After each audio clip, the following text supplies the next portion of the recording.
Bonjour à toutes et bonjour à tous, bienvenue sur la chaîne Découvrir, Investir et S'enrichir. Vous êtes sur la playlist Bourse, mon portefeuille PEA, épisode numéro 88, Investir dans les actions à dividendes. Pour cela, nous utiliserons l'enveloppe fiscale PEA et le courtier en ligne Bourse Direct afin de générer des dividendes et ainsi atteindre la liberté financière. Allez, c'est parti!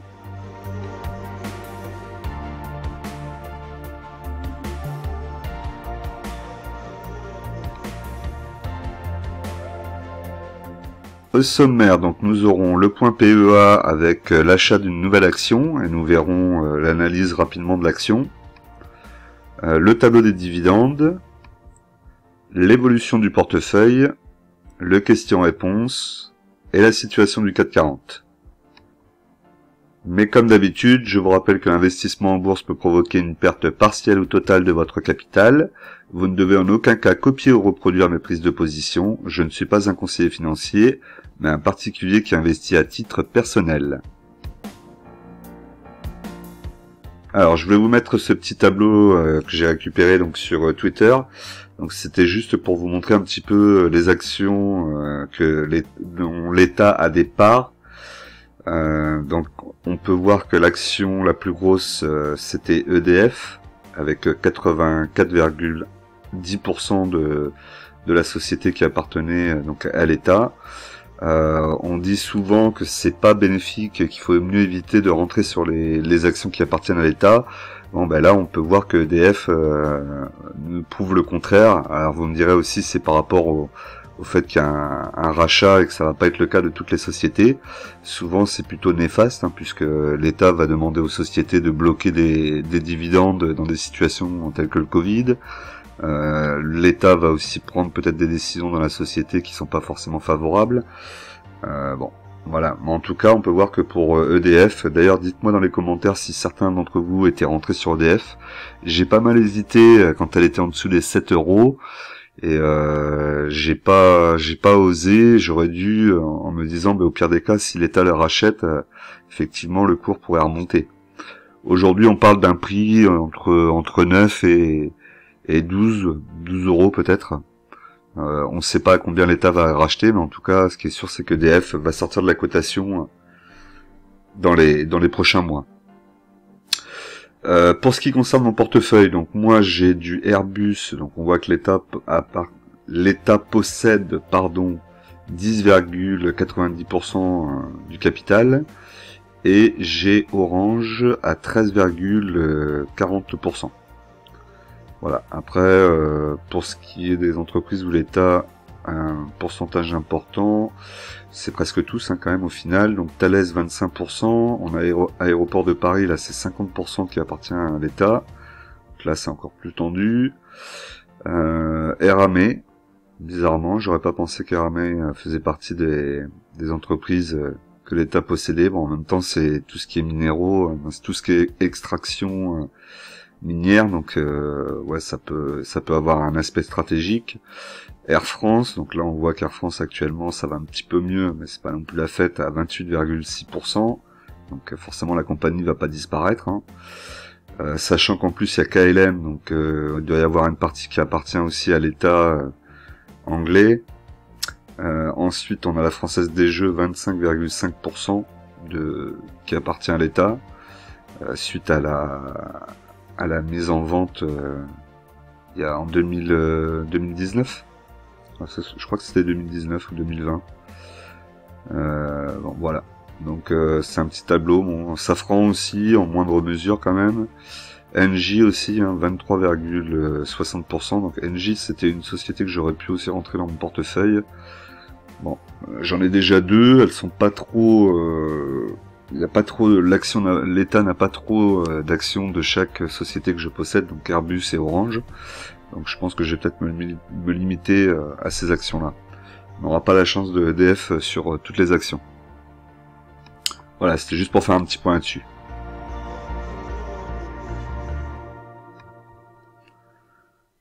Alors, on se retrouve donc sur mon portefeuille de chez Bourse Direct. Donc, on peut voir actuellement que le portefeuille affiche une valeur de 15 491,19 €. J'ai en solde espèce, 954,85 €. J'ai baissé un peu suite à l'achat. Je suis en plus-value latente de 117,76 €. Pour le 440, donc cette semaine, il a rebondi donc à plus 1,72%. Donc on est à 6033 points. Les valeurs qui ont le plus augmenté sur la semaine, donc Alstom 11,20%, ce qui est plutôt très très bien. Après mon PRU un peu trop élevé, je tarde à re-rentrer dessus. Bon, on va rester encore patient, mais il faudra peut-être que je refasse une petite, que je rachète un petit peu. Enfin, c'est toujours pareil, la liquidité, je vais essayer de garder 1000 € au moins. Faut pas trop que je me lâche non plus, ça va vite. Stellantis, donc 6,30%, ce qui est plutôt pas mal, hein, pour ceux qui étaient rentrés dans les points bas de Stellantis, ça fait un beau rebond. Et ST Micro, évidemment, que je n'ai plus en portefeuille, qui a rebondi de 5,95%. On y reviendra tout à l'heure dans le question-réponse. Et ensuite, dans les plus grosses baisses, donc on a Publicis, Engie, alors d'abord Engie, Publicis et Orange. Voilà. Alors ensuite ici, pour les marchés européens, donc les 600 plus grosses entreprises européennes, on est à plus 2,45%. Donc on est quand même au-dessus du CAC 40, hein. Le CAC 40 sous-performe un petit peu. Le SP500 1,94%. Et le Nikkei 225 2,24%, ce qui est plutôt pas mal pour le Japon. Les matières premières or, donc en négatif de moins 3,63%. Le pétrole moins 3,74%. Donc je me suis laissé dire plutôt que le pétrole pourrait éventuellement redescendre au niveau des 70 $. Donc dites-moi un petit peu ce que vous en pensez dans les commentaires. Ça pourrait être très très bas et faire descendre les actions comme Total à des prix très très très attractifs. Et ensuite donc la paire euro-dollar, donc moins 2,42%. Donc on a l'euro qui s'approche de la parité avec le dollar, c'est-à-dire 1 euro, 1 $. Je ne suis pas sûr que ça soit déjà arrivé, donc visiblement les analystes sont très à l'affût de ça, et ça serait pas forcément très bon pour nous.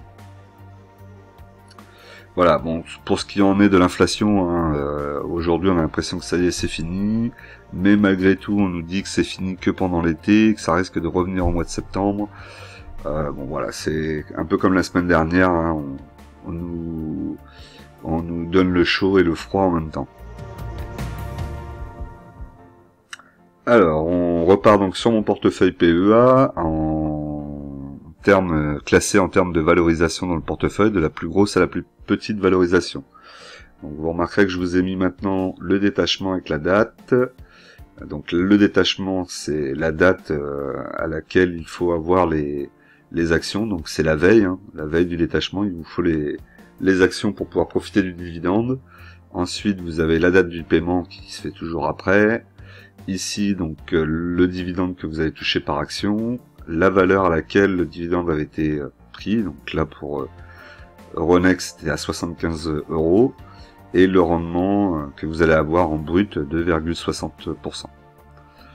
Voilà, donc Euronext, nous sommes donc à 30 unités. Un PRU à 81,89. Donc l'action est actuellement à 76,62.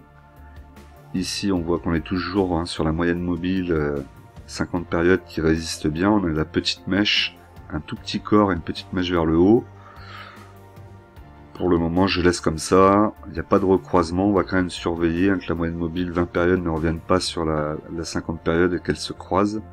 C'est pas arrivé depuis longtemps, hein, puisque là ça remonte jusqu'à 2015. Donc on va espérer que ça va pas commencer maintenant. Pour ce qui est de l'action sur l'année, elle a perdu 16,03%. Donc elle a perdu pas mal sur l'année, mais ça fait pas, c'est pas elle qui a perdu le plus, hein. On verra tout à l'heure, il y a des valeurs à 30% sur l'année, qui sont peut-être plus des opportunités que Ronex actuellement. Sur la semaine, moins 0,70%, et sur mon portefeuille, je suis en moins-value latente de moins 6,44%.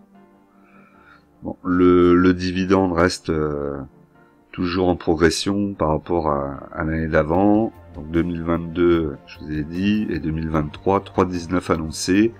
Donc on aura toujours une progression du dividende, et ça reste intéressant. Et je pense qu'elle peut tenir son dividende en progression pendant quelques années. Ensuite, nous avons Sanofi. Donc Sanofi, j'ai 15 unités, PRU à 81,97. Sur l'année, Sanofi a gagné 12,14%. Donc plutôt une bonne année hein, depuis le début de l'année 2022. Sur la semaine, 1,86%. Et je suis en plus-value latente de 21,17%. Donc plutôt positif. Comme d'habitude, rien à redire de particulier sur Sanofi, si ce n'est qu'il faudra attendre que ça retrace pour en reprendre. Là, elle est bien calée au-dessus. Elle a le support ici qui a l'air de bien résister. Donc, pour le moment, on la laisse faire son travail. On profite du dividende. Total Energy. Donc, Total Energy, on vient d'en parler pour tout ce qui est le pétrole. Donc, si on devait avoir une chute du pétrole aux alentours des 70 $, ça pourrait ramener l'action peut-être à mon niveau de mon PRU. Ouais, il faudrait quand même que ça chute. Ouais, si ça pourrait. Hein. Ça pourrait, on a vu par le passé, c'était sorti des moyennes mobiles ici. Ici, ça a craché aussi. Bon, voilà, c'est quand il y a eu le Covid. Là, à ce moment-là, ça aurait été hyper intéressant d'en acheter. Alors, est-ce que ça pourrait repartir ici à ce niveau-là? On serait au niveau des 18 €. Alors, franchement, je serais pas aussi gourmand. Hein. Dites-moi un peu dans les commentaires, mais bon, déjà du Total Energy en dessous des 25, je pense que déjà je serais content. Alors, si ça revenait en dessous des 25, voire en dessous des 20 €, et pas sur une mèche, parce que là on voit que c'est une mèche qu'après c'était remonté, ça reste un petit peu ici parce que les cours du pétrole baissent et que la demande est de moins en moins présente et que ils sont pas été assez vite pour se renouveler. Est-ce qu'ils auraient la trésorerie pour continuer à verser un dividende pendant quelques années avant de pouvoir transformer leur business? Je pense que oui. Hein.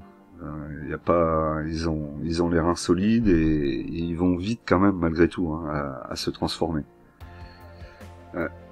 Alors par contre là vous avez vu que pour les détachements il y en a 4, donc forcément je vous ai mis les 4, les dates de paiement aussi, et donc du coup là vous retrouvez les éléments liés au prix de l'action, du dividende que vous avez touché par action, divisé par 4, la valeur à laquelle l'action va être elle a été prise pour refaire le dividende et le rendement du dividende. Donc là par exemple vous voyez que c'était 49,07, moi j'ai un PRU à 32,78, donc mon rendement n'était pas de 5,4, il est bien plus élevé que ça.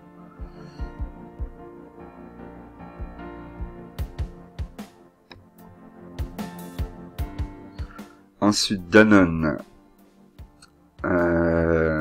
nous avons donc 20 unités, 53,25 le PRU. Sur l'année, elle a fait moins 1,83%, donc on n'a pas trop de mouvement, ça reste assez stable. D'ailleurs, on le voit ici sur le graphique. Actuellement, elle est à 53,59, donc je suis en plus-value de 0,62%. On a un beau rendement à 3,70%, donc brut, hein, je vous rappelle, ce qui fait 1,94 € par action. C'est plutôt intéressant. J'en rachèterai si elle passe en dessous des 50 €. Pour le moment, je vais pas la regarder. On peut voir aussi que le dividende va augmenter l'année prochaine, donc c'est plutôt positif. Ensuite, Airbus. Donc Airbus, nous y reviendrons aussi tout à l'heure puisque la question qui m'a été posée pour le question-réponse concerne aussi Airbus. Donc Airbus 10 unités, PRU à 95,75 centimes. Donc sur l'année, elle a perdu 15,52%. ce qui paraît quand même être une opportunité de pouvoir y rentrer. En dessous des 100 euros, je vous dis que c'est sur du long terme, c'est une belle valeur, avec de très bons fondamentaux. Et je suis en plus-value latente pour le moment de 0,30%. Donc là, on voit le biseau qui est en train de se fermer, donc résistance et support. Donc on va sans doute venir retester ici. En tout cas, ça pourrait laisser penser qu'elle vienne retester un moment ici le support avant de ranker ici et de choisir soit vers le haut, vers le bas. Vu l'historique de la société, elle va repartir vers le haut, hein. Je la vois pas redescendre sous ce support, hein. Je vois qu'elle l'a quasiment jamais fait, à part pendant le Covid, donc il faut vraiment quelque chose d'exceptionnel. Est-ce que là, l'inflation qui nous est annoncée à un moment exceptionnel et le lendemain beaucoup moins va l'être? Je ne sais pas, j'ai pas la réponse. Donc on restera en patience, on va peut-être essayer de laisser passer l'été et de voir en septembre ce qui se passe. Alors sinon pour Airbus, il y a toujours des infos, hein. Donc Airbus décroche un contrat pour fournir 142 satellites au Pentagone. Donc voilà, c'est vraiment Airbus, un peu comme l'Alstom, je vous le dis quasiment chaque semaine, décroche énormément de contrats, font parler d'eux, c'est toujours des beaux contrats en plus. Donc c'est top. Là, on a une petite polémique qui est en train de se mettre en place suite à la Chine qui historiquement faisait ses achats et chez Airbus et chez Boeing et qui aujourd'hui passe pratiquement toutes ses commandes que chez Airbus. Donc les Américains commencent à se poser des questions sur cette entente qui pourrait avoir lieu entre la France et la Chine éventuellement. Les Américains n'aiment pas trop que il n'y ait pas l'égalité quand c'est pas dans leur sens, hein, évidemment. Alors ensuite, Nexity, donc Nexity 34 unités, PRU à 26,71. Donc sur l'année, elle a perdu 36,48%. Donc là, vous voyez qu'elle a beaucoup plus perdu que les autres sociétés qu'on a vues tout à l'heure. Est-ce qu'elle pourrait continuer à perdre? Oui, puisque je vous ai dit, il y a le support ici, et moi c'est ce support que j'attends. Là, elle repart un petit peu, mais ça veut pas dire qu'elle va pas redescendre. Voilà, pour le moment, je vais encore attendre.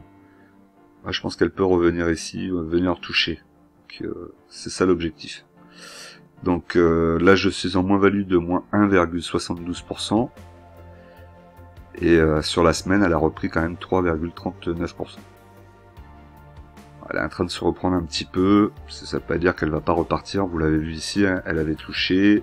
Elle est remontée un peu, elle a fait une belle mèche. Hop, elle est redescendue après. Donc là, on pourrait très bien voir la même figure, qu'elle remonte un petit peu ici pour ensuite redescendre. Vinci, donc Vinci, il y a eu une opportunité de pouvoir re-rentrer, mais je suis jamais en dessous de mes 80 €. Je vais quand même essayer de rester sur cette barre psychologique des 80 €, sous les 80 € pour en reprendre. Mais j'aimerais bien reconstruire la ligne. C'est une belle société. Donc Vinci, j'ai 10 unités, un PRU à 80,97.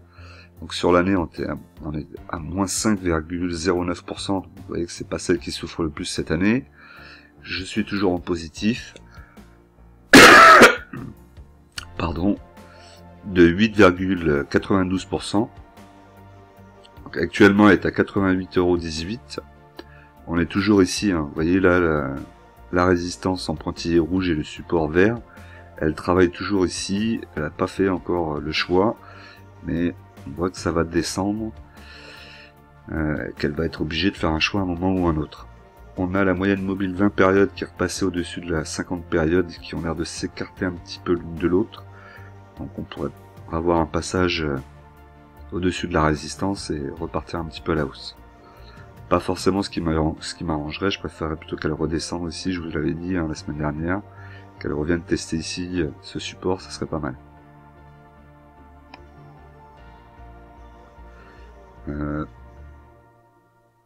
Eutelsat, donc Eutelsat 80 unités, PRU à 9,24, Donc sur l'année, on est à plus 0,23%, presque à l'équilibre.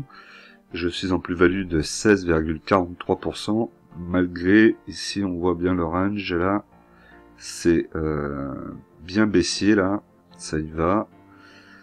Même si ça travaille un petit peu sur la résistance, ça continue à descendre avec. Donc ça pourrait continuer à descendre, mais pour le moment, la moyenne mobile 50 périodes est au-dessus de la moyenne mobile 20 périodes qui se trouve ici. Elles se sont pas encore rejointes. On n'a pas la 50 périodes qui passe, la 20 périodes qui passe au-dessus de la 50 périodes, pardon. Donc la tendance reste un peu baissière. Pour le moment, rien à dire. Moi, je suis bien avec mon PRU. Si ça passe sous les 9 euros, je commencerai à regarder, mais pas avant. Orange, donc Orange 72 unités, PRU à 9,47. Elle a gagné 12,57% sur l'année, donc ce qui est plutôt pas mal. Même si cette semaine elle a perdu 6%.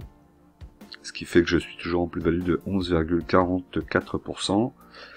Et voilà, c'est une belle valeur défensive. On aurait pu éventuellement rentrer Orange pour en revendre un petit peu au moment où j'avais besoin de liquidité. Mais je vous expliquerai tout à l'heure pourquoi je peux pas le faire, en tout cas pas pour le moment. Je le ferai peut-être dans les années à venir. Mais aujourd'hui, je trouve que mes lignes, elles sont pas assez importantes pour pouvoir le faire. Voilà, couper la moitié d'une ligne pour le moment, alors que j'ai des sommes qui sont pas assez grosses dessus, ça me convient pas. Total, le PRU est trop bon, je veux pas le couper pour le moment. Et ensuite les autres valeurs, on va en discuter après. Là, quoi qu'il en soit, on a Orange donc, qui travaillait ici sur un support. Donc le support a été cassé, donc maintenant le support risque de devenir résistance. Et on devrait revenir ici sur ce deuxième support plus bas. Peut-être une opportunité d'en reprendre aux alentours des 9,60 €, 9,70 € pour ceux qui sont intéressés pour commencer le ligne par exemple. Moi c'est pareil, Orange, j'irai en reprendre, mais en dessous vers les 9 €. 9 €, voire en dessous des 9 €. Alors, je vous rappelle comme d'habitude que vous pouvez soutenir la chaîne pour 1,99 € par mois. Donc pour ça, il suffit d'aller sur la partie de la chaîne et appuyer sur le bouton rejoindre. Et donc vous aurez quelques avantages qui vont en découler. C'est la partie aussi à laquelle je vous dis aussi de penser à vous abonner. C'est très important pour recevoir toutes les notifications de la chaîne, pardon. De penser à cliquer sur la cloche, le like évidemment, objectif 150 likes, la semaine dernière on en a fait 110, ce qui est très bien, donc on continue sur cette lancée, on peut les atteindre, et évidemment le commentaire pour me dire ce que vous pensez de la chaîne, et des idées que vous pouvez avoir, et des échanges que l'on fait ensemble. C'est toujours très instructif, et je réponds à tous les commentaires, et quand je peux pas y répondre, c'est que YouTube me bloque et généralement je prends le commentaire et je le mets dans la partie questions-réponses pour que vous voyez que je l'ai vu et que j'y réponds. Voilà, c'est important, si je vous demande de mettre des commentaires, c'est que le minimum c'est au moins que je vous réponde. Donc sur ça, vous pouvez compter sur moi. Allez, on continue. Alors, Alstom, 30 unités, donc le PRU à 29,46, elle a perdu 22,10% sur l'année. Donc là c'est assez important, sur une semaine 11,20%, ce qui veut dire qu'on était à plus de 30% de perdu la semaine dernière. J'aurais peut-être dû renforcer là. Après, je me dis qu'elle peut encore redescendre, elle n'est pas complètement repartie. On voit que c'est toujours cette résistance qui bloque, elle travaille dessus. Donc on va attendre, on va attendre de voir si elle vient pas retester un petit peu ici le support vers les 20 €. Et quel cas, à 20 €, il faudrait que j'en reprenne au moins une vingtaine. Mais bon, ça fait 400 € quasiment à mettre dedans. C'est chaud. C'est très chaud. Mais il faudrait que je le fasse. Et d'ailleurs, la raison pour laquelle je devrais le faire, c'est que Alstom continue à avoir des contrats. Donc là, c'est en Inde. Alstom remporte une commande de 387 millions pour fournir des rames de métro. Donc voilà, c'est toujours des contrats qui s'enchaînent. Et donc c'est super positif et on va forcément récupérer dans les années à venir. Notamment quand ils auront enlevé les dettes de Bombardier. Et les contrats pourris aussi. L'Oréal, 2 unités, PRU à 343,01 €. Elle a perdu 20,75% depuis le début de l'année. Sur la semaine, elle a gagné 0,32% et je suis en moins-value de moins 3,66%. Pour le moment, plutôt satisfait. Je pourrais aller rechercher au niveau des 300 € là. On a le support, donc pourquoi pas aller en rechercher si elle devait faire une petite mèche. Parce qu'avec une baisse de pratiquement 30%, là si elle venait retoucher, ouais, on serait aux alentours des 30% de baisse. J'aurais un PRU qui serait assez correct. Je pense que je pourrais voir après, quand ça va repartir, une petite plus-value intéressante. Là, les prix me paraisseraient quand même très très corrects, hein. Aux alentours des 300 €, là on est bien. Donc score, est-ce que je ne devrais pas renforcer? Donc à force de dire non, on va pas renforcer parce que j'ai trop de bancaires, moi j'ai trop de le secteur financier un peu trop important dans mon portefeuille. Malgré tout, elle est quand même basse, quoi, hein. Là, j'ai 30 unités à 25,78. Elle verse un super bon dividende de 7,90%. Alors vous allez me dire, elle pourrait peut-être le couper si ça baisse trop. Moi, je vois pas pourquoi elle le couperait. Je pense qu'elle est assez solide pour le maintenir. On voit d'ailleurs hein, que le dernier dividende qui a été versé, c'était sur la base de 22,75. Donc voilà, donc là, peut-être en reprendre une vingtaine déjà, en reprendre une vingtaine à ces prix-là, à 20 €. Ça ferait bien baisser le PRU, et puis ça me redonnera encore pas mal de dividendes. Donc ouais, j'hésite parce que je trouve que le prix est quand même plutôt confortable, plutôt pas confortable mais plutôt bon. Bon, après vous voyez que là si ça s'appuie sur le support ici, le support il est baissier et qui revient vers ce support. Donc ce que je peux attendre aussi c'est de voir si ça passe au dessus, que ça travaille sur ce support, ça va descendre. Et si ça passe dessous, ça va venir sur le support dessous. Dans les deux cas, je pense que c'est bon d'attendre. Ce qui serait pas bon, c'est que elle repasse directement au-dessus de la résistance. Et je n'y crois pas. Alors, je pense que là, elle va travailler un petit peu ici. Et donc, il y a peut-être moyen d'avoir des mèches un peu plus basses que 19,98. Peut-être aux alentours des... Je sais pas, là, ici, on est aux alentours des 17 € peut-être, 18 €. Ouais, bon. On va essayer de pas être trop gourmand non plus, parce qu'à force d'être trop gourmand, je vais passer à côté. Dites-moi ce que vous en pensez dans les commentaires d'ailleurs. Crédit Agricole. Donc Crédit Agricole, 60 unités, PRU à 9,73. Donc sur l'année, on est à moins 30,35%, donc ça c'est plutôt pas mal. On voit que là, en achetant sur l'année, on achète à des prix raisonnables. Pas forcément les plus bas, mais en tout cas raisonnables, et ça peut continuer à descendre. Donc moi je suis en moins-value de moins 10,17%, donc là il faut que j'essaie d'améliorer ça, et pour l'améliorer il faut vraiment que j'achète plus bas. Donc le plus bas pour moi c'est revenir sur ce support là, ce qui se trouve aux alentours des 8 €, en dessous des 8 €. Et on n'est pas si loin quand même d'aller chercher les 8 €, hein. On pourrait aller chercher ces 8 € et pourquoi pas venir ici toucher un petit peu en dessous des 8 €. Hein. 7 ici, peut-être aux alentours des 7,70. Pourquoi pas? Ouais, ça peut être intéressant. Peut-être que je mette un ordre. Ouais, mais là je vais plus avoir assez de liquidité. Là ça va être un problème. Ouais, parce que là le truc c'est pareil, c'est que là pour Crédit Agricole, je voudrais rentrer sur 40 unités en dessous de 8 €. Si je mettais un ordre à 7,70 ou 7,80, en acheter 40, ça serait intéressant. Après le problème c'est que ça me fait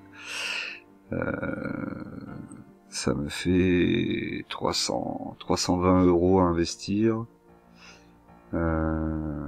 Ouais, là, c'est là, vous voyez, c'est ça qui bloque. Hein. C'est ça qui bloque. À voir. Alors voilà la nouvelle action donc que j'ai rentrée. Donc j'avais sorti ST Micro et je vous ai dit on va en parler tout à l'heure dans le question-réponse et j'ai rentré donc Publiciste, une action que j'apprécie. On va voir vite fait les fondamentaux après. Donc actuellement j'ai 10 unités, j'ai acheté donc le PRU est à 44,23. Donc moi j'ai acheté à 44. Sur l'année elle était à moins 20,25. On considère presque qu'elle est value. Hein. Sur la semaine, elle a perdu moins 5%. Et je suis en plus-value latente de 0,04%. Alors, j'ai acheté parce que c'est une société qui me plaît. On va voir les fondamentaux après. Et surtout parce que il y avait le dividende qui allait être versé. Donc le paiement du dividende qui était le 6. Moi, j'ai acheté le 7. Non, j'ai acheté le 4, le jour du détachement. Puisque le détachement s'est fait le 4, donc il y a eu les 2,40 € qui ont été retirés de l'action, et donc du coup j'ai pensé que c'était, et je pense toujours que c'était une opportunité pour rentrer et acheter, et donc j'ai fait un ordre à 44 € qui a été pris. Alors, après ce qui est dommage c'est que c'est descendu un peu plus bas, mais bon, c'est le jeu, hein, c'est parti un petit peu plus bas aux alentours des 41 €, et ensuite dans la semaine elle est remontée progressivement pour revenir dans le positif vendredi. On va voir la semaine prochaine, hein, ça peut redescendre encore. On a un rendement de 5,20% dessus. C'est une action qui verse un dividende sur le mois de juillet. Là. On verra ça tout à l'heure dans le tableau, ce qui va me permettre d'avoir du dividende sur le mois de juillet. C'est une action Publiciste Group que j'avais déjà en portefeuille l'année dernière et que j'avais vendue. Et donc là, j'ai pu la racheter beaucoup moins cher. Donc plutôt content. Voilà, et on va regarder donc un peu les chiffres de la société. Alors avant ça, donc Publicist Group est un des leaders mondiaux de la communication. Le groupe est présent sur l'ensemble de la chaîne de valeur du conseil à l'exécution en combinant la transformation marketing et la transformation digitale des entreprises. Publicist se positionne comme le partenaire privilégié dans la transformation de ses clients pour leur permettre de créer une expérience personnalisée à grande échelle. Le groupe repose sur 10 expertises regroupées au sein de 4 activités principales: la communication, les médias, la data et la technologie. Il propose à ses clients une organisation unifiée et fluide, leur facilitant l'accès à l'ensemble de ces expertises dans chacun de ces marchés. Publicist est présent dans plus de 100 pays et compte plus de 80 000 collaborateurs, décidément. Donc grosse société dans plusieurs domaines, mais bon, en gros c'est la communication, hein, c'est un des leaders mondiaux de la communication. Je crois qu'ils vont s'occuper de la communication pour Meta, là dans les mois et années à venir. Et donc on peut voir ici quelques sociétés donc qui font partie du groupe Publicis. Donc je pensais pas qu'il y en avait autant. C'est assez énorme. Certaines ont le nom Publiciste. Hein, ici vous voyez Publiciste ici aussi, et d'autres pas du tout. Mais bon, voilà, tout ça c'est des sociétés qui sont dans le groupe. C'est assez, des sociétés pardon. Et donc vous avez Publicis Group évidemment. Optimedia que je ne connais pas, et un publiciste encore. Alors pour ce qui concerne les valorisations de la société, donc là ici on peut voir que la société en capitalisation est à 11 milliards 216 millions. La valeur de l'entreprise est à 10 milliards 826 millions, donc, ce qui veut dire que la société a de la trésorerie en plus, hein, elle est trésorerie de pas 1 milliard, mais aux alentours de 500 millions, ce qui est plutôt pas mal. Le PER est à 9,44, ce qui est plutôt très bien. On est sur un PER raisonnable. On voit que dans les années passées, on était plus au-dessus des 10. Là, il a l'air de tenir aux alentours de 8 et 9, c'est plutôt bien. Le rendement, donc, on voit en 2019 5,70, aujourd'hui on est à 5,99, 6,22 pour l'année 2023 et 6,48 pour 2024. Donc, plutôt en progression et plutôt correct. Ici on peut voir le cours de référence, donc on va être aux alentours des 44,30 €. Moi je suis à 44,24, j'ai acheté au cours de référence. Peut-être un peu haut, j'aurais peut-être dû attendre un tout petit peu. Mais bon, c'est pas grave, hein, je pourrais toujours en reprendre. Ici, ce que j'aime, c'est ça ici. Donc la marge d'exploitation, on voit qu'on est au-dessus de 15% tout le temps. Et on va monter jusqu'à 17,50.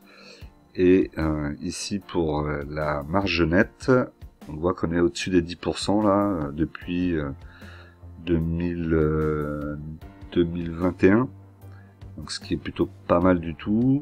La courbe peut se maintenir au-dessus des 10%, c'est très bien.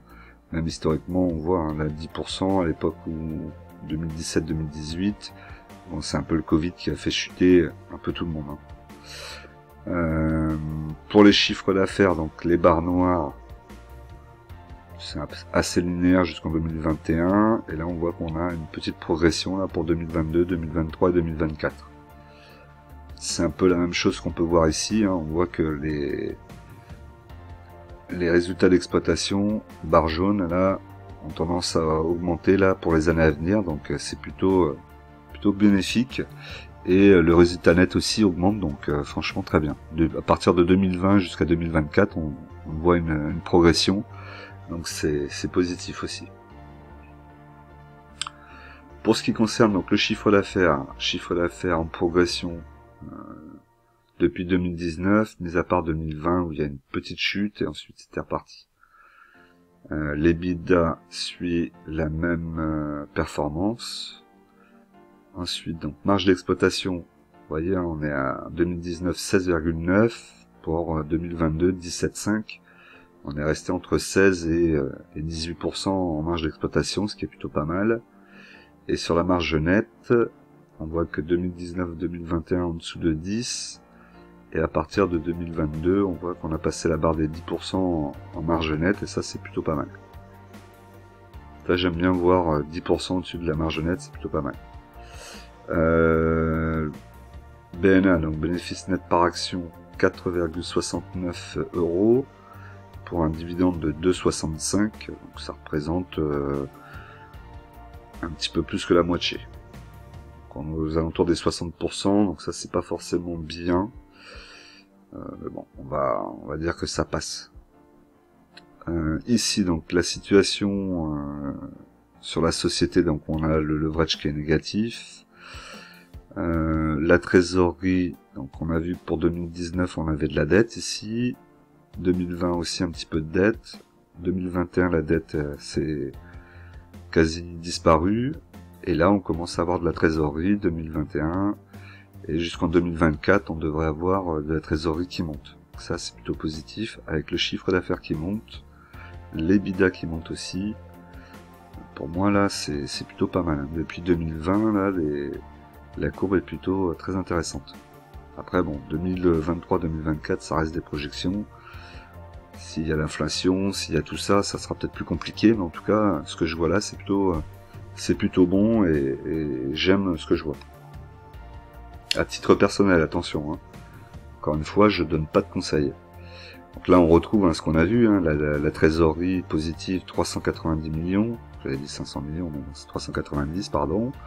Là, on va passer à 1 milliard 166 millions de trésorerie, ce qui est très bien. Et 2024, la trésorerie continuera à monter. Si on fait une projection sur 2025, on devrait dépasser les 2 millions. Leverage, donc négatif, c'est bien. Le cash flow, on voit super le cash flow. Je vous rappelle que si on n'a pas de cash flow, on peut pas avoir de dividende. Donc le cash flow doit aussi évoluer et doit être présent.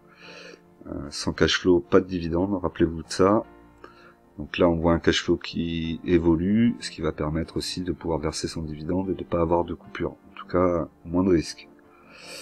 L'avantage concurrentiel qui est cet indice qui nous permet de voir en moins qu'en 2019 16,4 il devait y avoir un avantage concurrentiel. Pour 2022 on en a encore un. Là on est limite quoi, on est juste pour l'avantage concurrentiel, mais on n'en est pas loin. Les capitaux propres importants.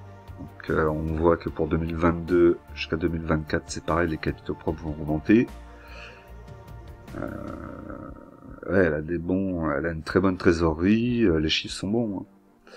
Là, ici, le ROA nous permet de voir combien elle va récupérer. Vous vous rappelez par rapport à un investissement de 100 € dans une machine, cette machine va produire pour 3,33% de plus que les 100 € qu'on lui a mis initialement. Donc 3,33%, c'est plutôt pas mal. C'est pas extraordinaire, mais c'est bien. Ça fait 3 fois ce que vous investissez, c'est pas mal. 3% pardon, de ce que vous avez investi, bon, c'est pas mal. Sur les dividendes, avoir un rendement de 4 ou 5 ou 6% sur les dividendes, c'est compliqué déjà à avoir, donc c'est pas si mal. Capex, donc les investissements, il n'y a pas grand chose, c'est 2,15. Donc bon, ils investissent pas énormément, mais ils investissent régulièrement et tout le temps plus ou moins les mêmes sommes. Donc, voilà pour les chiffres. Ensuite, en termes de graphique, donc on va le comparer avec l'indice de référence du CAC 40, puisque notre indice de référence c'est le CAC 40 qui se trouve en rouge. On voit que ça suit plus ou moins, des fois ça surperforme un petit peu pendant une petite période. Là, ça fait un beau pic au mois de février 2022, un beau pic ici, ça avait bien superformé, puis ensuite ça a chuté, c'est revenu sur le 440, et là c'est reparti, là on a le 440 qui passe par-dessus. On va voir ce qui va se passer après par la suite, peut-être que ça va revenir, ça a perdu pas mal, donc on voit que ça suit quand même très souvent le 440, donc on pourrait imaginer un retour ici dans la zone du 440, et donc revenir sur des niveaux un petit peu plus élevés. Si on regarde, est-ce qu'on a eu un mouvement où le 440 était vraiment au-dessus? On l'a pas forcément vu. Ici, là on a une chute avec le 440 qui passe bien au-dessus. On a une cassure ici. Alors vous voyez, ça pourrait faire penser un peu à la cassure qu'on voit là-bas. Et là ici après c'est revenu. Donc ça veut dire que ça fait... Elle est bien remontée, elle a retracé tout ce qu'elle avait perdu et elle est revenue sur le 440. Donc, on pourrait imaginer, attention, je dis bien on pourrait imaginer, qu'elle fasse ce même mouvement ici, qu'elle revienne là, et hop, et après le 440 revienne l'intégrer, qu'elle retravaille. Voilà ce qu'on pourrait imaginer. Ça reste toujours de l'imagination.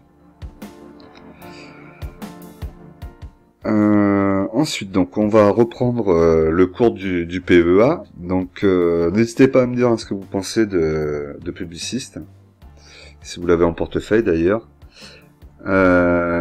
Ubisoft, donc 10 unités, PRU à 60,68, donc elle est à moins 2,62% depuis le début de l'année. Donc je suis toujours en moins-value de 30,89%. Là, Ubisoft, je pense que ça va être compliqué. Je vous le dis à chaque semaine, pardon, mais je sais pas si c'est le meilleur moment pour qu'elle arrive à sortir son épingle du jeu, ou alors il faudrait un confinement avec un retour sur les valeurs jeux pour qu'elle reparte. Mais bon, je préfère éviter le confinement plutôt que Ubisoft reparte. Donc là, elle est sur la résistance. Tant qu'elle passe pas cette résistance, de toute façon, je peux pas imaginer qu'elle revienne sur les 60. Donc là, on la laisse comme elle est. Et on espère qu'elle revienne au-dessus de cette résistance rapidement. Air Liquide, donc Air Liquide 2 unités, PRU à 138,16. Donc depuis le début de l'année, elle a perdu 7,60%. Moi, je suis à moins 7,02%, quasiment ce qu'elle a perdu sur l'année. Là, c'est pareil. Est-ce qu'il faudrait que j'en reprenne maintenant? Je trouve le prix serait bien pour pouvoir commencer la ligne, mais pas pour en racheter. Donc, je vais attendre encore. je vais attendre une éventuelle mèche ou un retour sur la moyenne mobile 50 périodes pour me repositionner dessus. Après, c'est une très belle valeur. Là, vous voyez ici, hein, 2,90 le dividende versé par action. À savoir, donc, la semaine dernière, je vous avais demandé qu'est-ce qui s'était passé pour Air Liquide, là. Donc, pour Air Liquide, j'avais touché une somme d'argent que je savais pas ce que c'était. Et en fait, ça correspondait au fait que pour 10 actions que vous aviez en portefeuille cette année, vous aviez une action offerte. Et donc, du coup, moi, c'était au prorata des 2 actions que j'avais. Donc, j'imagine que c'est que lorsqu'ils font l'événement des 10 actions, une gratuite, donc une fois tous les 2 ans. Faudra y penser hein, pour 2024 d'avoir un petit peu plus d'actions Air Liquide, même si j'en ai pas 10, mais au moins en avoir un petit peu plus. Voilà. Donc là, Air Liquide, je suis en attente, mais c'est vrai que ça fait partie des actions qu'il faut que je renforce, parce que c'est pas normal qu'elles se retrouvent à la fin de mon portefeuille, alors que c'est des actions très qualitatives. Ensuite, Schneider, comme Air Liquide, hein, valeur très qualitative aussi, que j'arrête pas de laisser descendre. Je n'achète pas. Là, elle est posée sur le support, j'aurais dû acheter, je vous l'avais dit. Et je n'achète pas. Donc j'attends quoi? J'attends qu'elle revienne vers les 100 €. Puis, à force d'attendre, elle repartira. Vraiment, là, il faut que je me décide à un moment ou à un autre à re-rentrer dessus. Maintenant, là, à 117, non, c'est trop. Hein. Là, je rentrerai pas en dessous des 110 de toute façon. Mais 117, c'est trop élevé. Là, 2,90 comme Air Liquide, hein, au niveau du dividende versé par action. Et en termes de valeur, donc lorsque le dividende était versé, l'action était à 112,18. Rien que là, déjà, j'aurais été mieux au niveau de mon prix pour achat.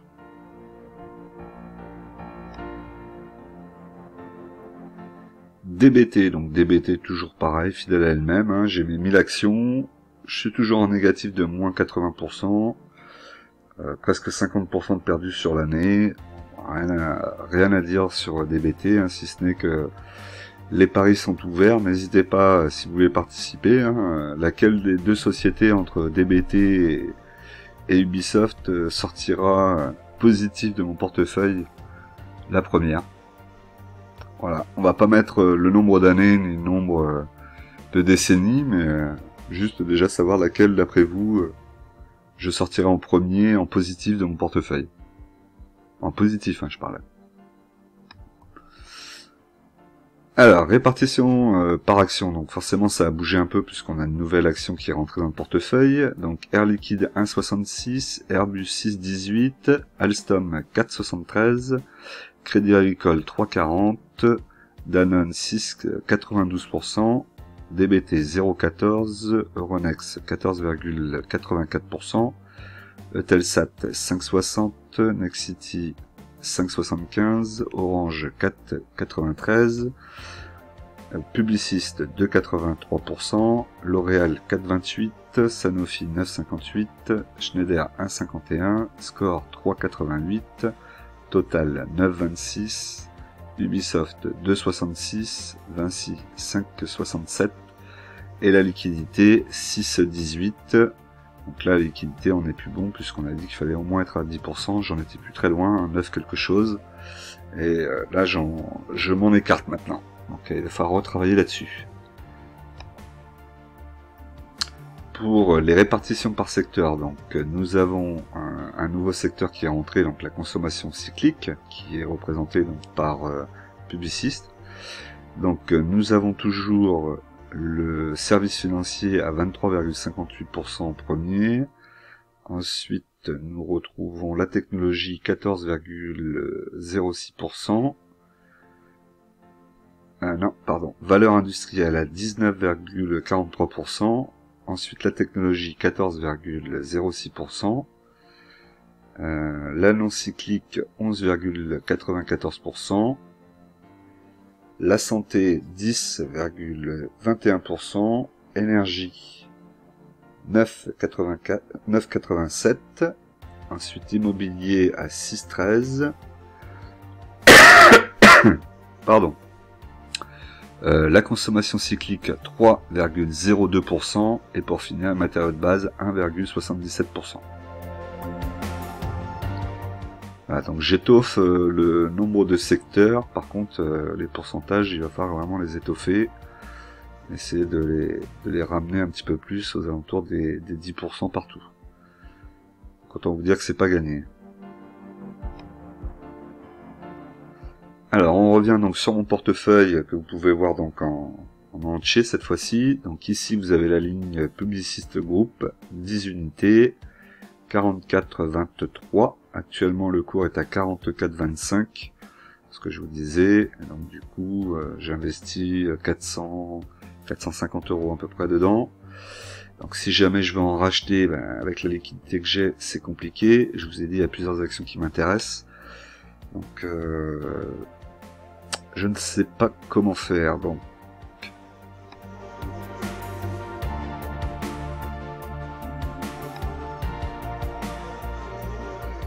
sur le tableau des dividendes, donc on peut voir ici donc Publicis maintenant qui apparaît, avec un dividende donc qui sera versé au mois de juillet de 26,50 € en tout cas pour cette année. Donc ce qui est plutôt pas mal à rajouter. Et bon, si j'en reprenais une dizaine, on est déjà presque, on a plus de 50 € pour un dividende sur le mois de juillet. Ça reste intéressant. Puisque je vous rappelle que j'ai sur mon portefeuille quasiment tout au mois de mai, un peu comme tout le monde. Hein. Et je vais essayer petit à petit de rentrer des valeurs qui m'intéressent. Je vous ai dit, mois par mois, on va essayer d'avoir tous les mois des dividendes. Donc là, il va y avoir encore, là il nous manque encore septembre, février, mars et septembre, et ça va pas forcément être facile de trouver de bonnes sociétés à mettre dedans.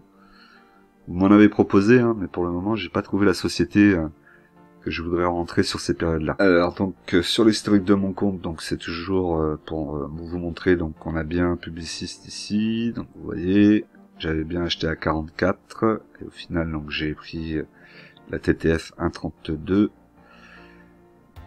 Et donc voilà, plus les frais, ça m'a fait donc le prix que vous connaissez.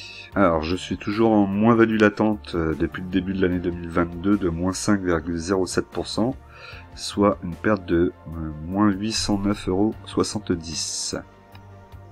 Par rapport à la semaine dernière, donc j'ai quand même gagné plus 0,37%, soit 58,32 €.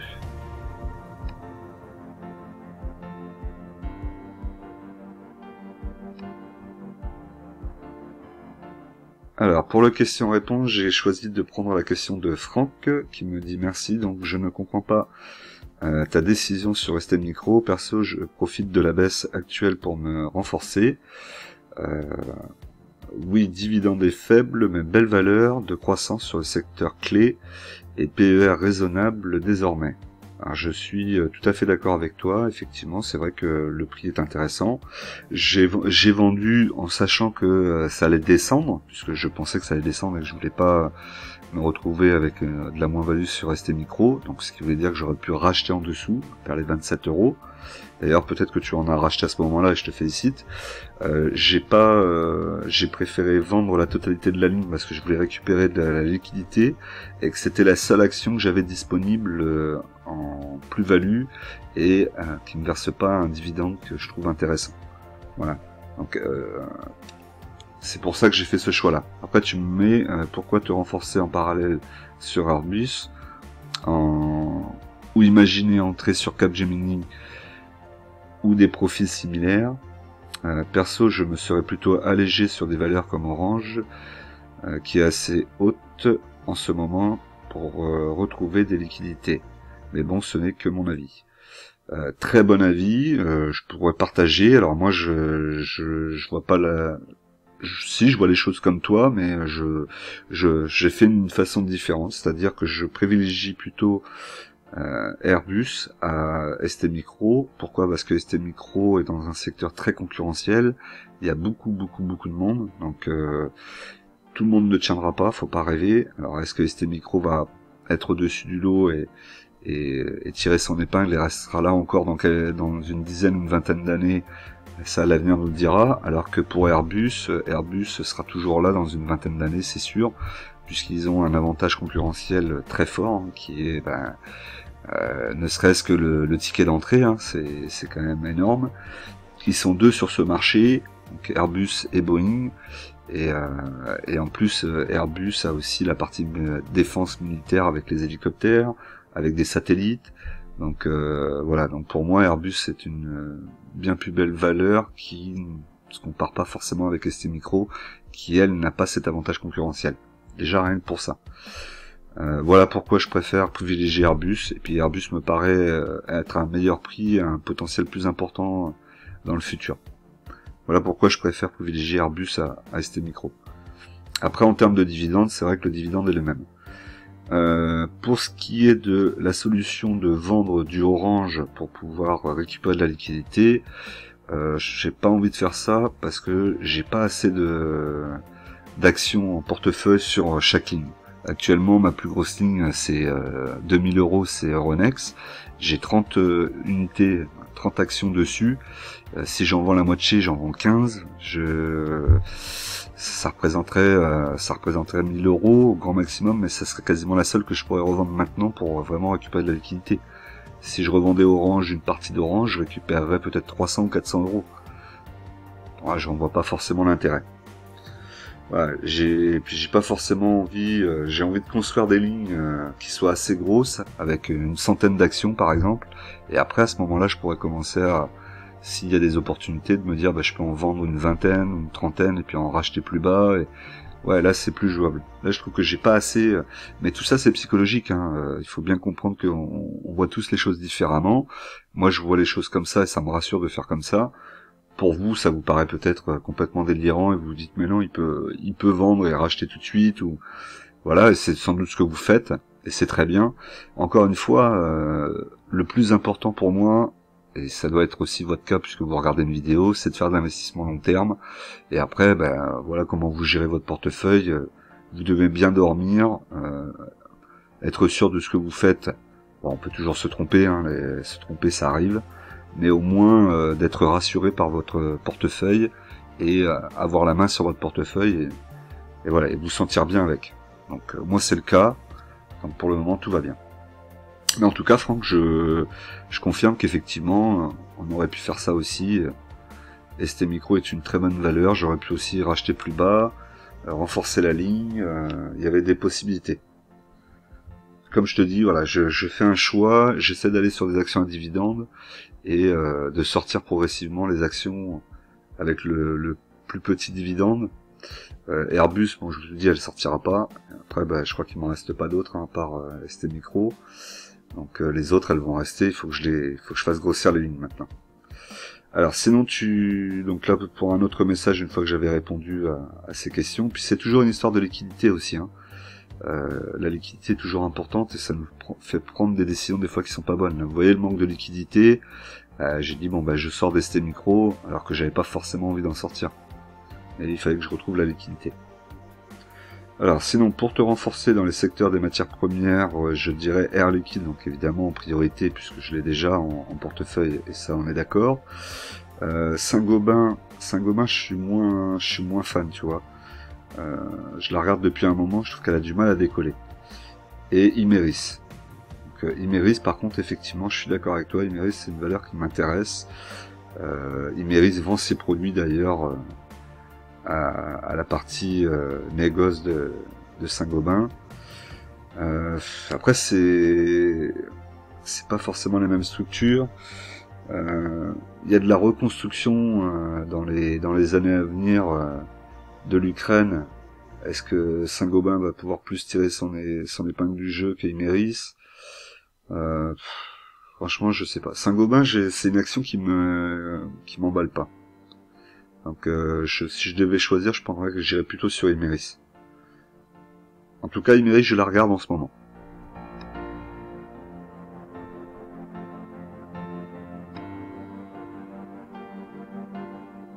Alors donc pour la situation du CAC 40, donc depuis le début de l'année, il perd 15,66% à 6033,13 points.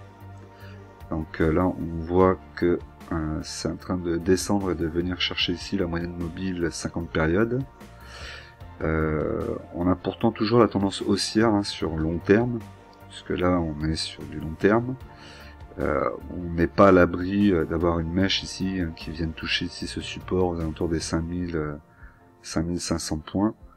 Et ce qui est intéressant, c'est que si on regarde sur du journalier, donc là on est sur un graphique journalier, vous voyez ici, hein, on voit que là elle travaille ici dans un range qui est plutôt en descente. On a là au contraire la moyenne mobile 50 périodes qui est au-dessus de la moyenne mobile 20 périodes, donc à court terme on est baissier, et on voit ici que ça touche et que ça redescend, donc là ça pourrait très bien venir chercher ici en dessous des 5800 points. Donc 5500 points, c'est tout à fait jouable ici. Donc là, il va falloir quand même qu'elle casse la résistance. Tant qu'elle n'a pas cassé cette résistance, elle va continuer à descendre. Donc vous voyez, actuellement, on va voir à l'ouverture lundi si on passe les 6100 points, auquel cas on aura repassé au-dessus de cette résistance et on travaillera ici. Mais on sera toujours dans de la descente sur court terme. Voilà, donc comme d'habitude, je vous rappelle qu'en investissement, les impatients payent pour les patients. Nous, on se retrouve tout de suite dans une nouvelle vidéo. Et on n'oublie pas de s'abonner.